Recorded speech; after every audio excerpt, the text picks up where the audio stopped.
हाय, मी रोकडी ताई. माझ्या यूट्यूब चॅनलवर तुम्हा सर्वांचं अगदी मनापासून स्वागत आहे. थोडा मोठ्यांना माझा मनापासून नमस्कार आणि लहान धाकट्यांना हाय हॅलो. तर आज मी एक स्टोरी घेऊन आलेली आहे बासरीची.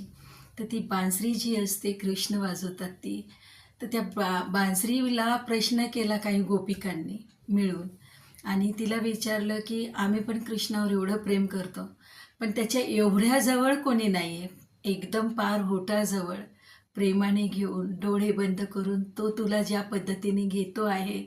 श्रीकृष्ण देवाच्या बाबतीत विचारलं आहे. एवढं प्रेम तर तो गोपिकांवर पण केलेलं नाही, असं कसं?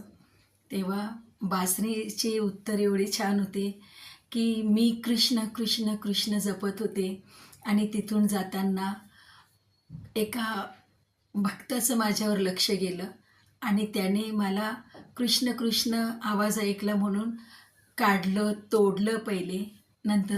मग मला खूप वेदना झाल्या तोडल्यावर. नंतर माझी साल न साल काढली अंगाची. मला खूप वेदना झाल्या. नंतर त्याचं मन नाही भरलं. त्याने आतून मला माझ्या आतमध्ये जेवढं भरलं होतं तेवढं काढून टाकलं आणि आतून मला पूर्णपणे आरपार मोकळं केलं. मला भरपूर त्रास झाला. माझ्या शरीरातले काही अवयव नाहीसे झाले, बाहेर पडले. त्याच्यानंतरही त्याचं मन नाही भरलं. त्याने त्याच्यावर बोळ बोळ करून ठेवले, असे त्याच्यावर छेद छेद निर्माण केले.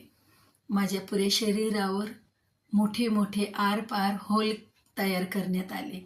पण हे सगळे कार्य होत असतानासुद्धा मी कृष्ण कृष्ण कृष्ण करत होते आणि त्यामुळे कृष्णाने अगदी हात जोडले की बाई, एवढा त्रास झाल्यावर पण माझं नाव सोडत नाही आहेस, तर मी तुला सगळ्यात अतिप्रिय अशा जागेवर तुझा सन्मान ठेवेल आणि तुला अगदी प्रेमाने स्वतःच्या फार जवळ ठेवेल.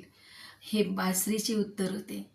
तसंच आहे ह्या स्टोरीमधून की संकट किती येऊ द्या, त्रास किती होऊ द्या, मानसिक होऊ द्या, शारीरिक होऊ द्या, भौतिक होऊ द्या, व्यावहारिक होऊ द्या, पण एखादं देवाचं नाव जिथे आपला भाव आहे, भक्ती आहे, जिथे मी मनापासून जोडलेली आहे, तिथे नाव घ्यायचं मात्र विसरू नका.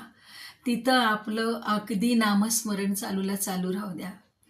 देवाचं काम कसं असतं की माणसांच्या पुढे कितीही जीव ओवाळून टाका आणि प्रेम करा, तुम्हाला रिटर्न प्रेम नाही मिळणार.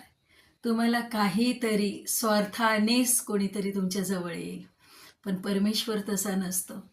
तो फक्त न फक्त त्याचं नाव घेणाराचाच तो प्रेमी बनून जातो आणि